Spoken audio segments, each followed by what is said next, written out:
Hi, I'm Andrew from Explore with AB, and along with my wife Amy, we are prepping for our upcoming holiday to Japan. So it'll be our first overseas holiday since COVID, and it's also our first time to Japan, so we're really excited and really looking forward to it.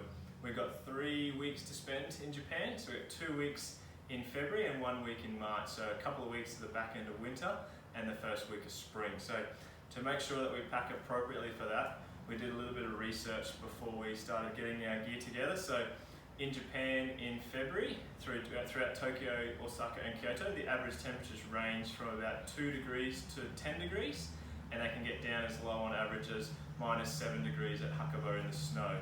And as we move into March, as expected, the temperatures increase a little bit, with the average around about sort of 14 degrees. So for us North Queenslanders, that's still pretty cold, so we've got to make sure that we've got enough warm gear to get us through. So we're just going to go through a little bit of a packing list now. So the first thing I just want to talk about, packing cubes. If you're not already using packing cubes, then you need to start.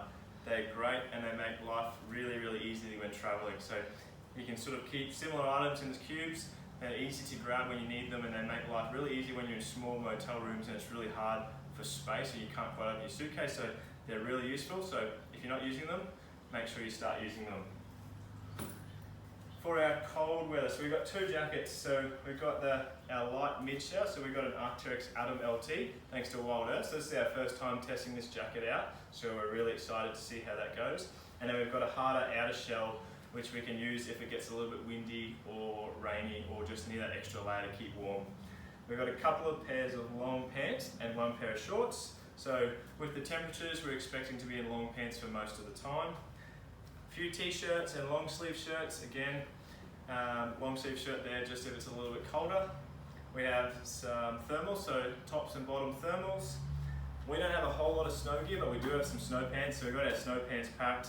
We also have a beanie, gloves and a scarf for if it's a little bit windy and for when we're in the snow. Boots, I've got my Merrell Moab 3s packed, so I love these boots. I've been wearing them for quite a while now. They're really comfortable. Expect to be on my feet a lot while we're there, so we've got plenty of walks and hikes planned. So boots are a must. They're also waterproof, so for when we're in the snow, they're going to be great. Keep my feet warm and dry. So they're my Merrell Moabs. We have a pair, so 1 set of sort of running gear and our runners. We're hoping to get to do a park run while we're in Japan, so they're packed on the off chance that things line up and we can get to a park run. Moving across, so we've got some socks and underwear and a couple of pairs of thicker socks again, just in case it's getting a little bit colder. Hat, toiletries, my day pack's an Osprey Daylight Plus. I love that pack. It's really light, it's comfortable on your back when you're carrying it all day. Can fit plenty of gear in it. Really love that pack. I got my GoPro. I really like my El Grande handle as well, so it's really cool for getting some action shots while we're out and about, but also good to get a selfie.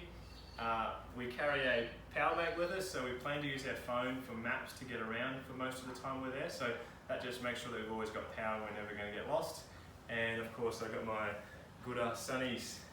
So there we go, so that's my packing list for Japan. We'll see you in Japan soon.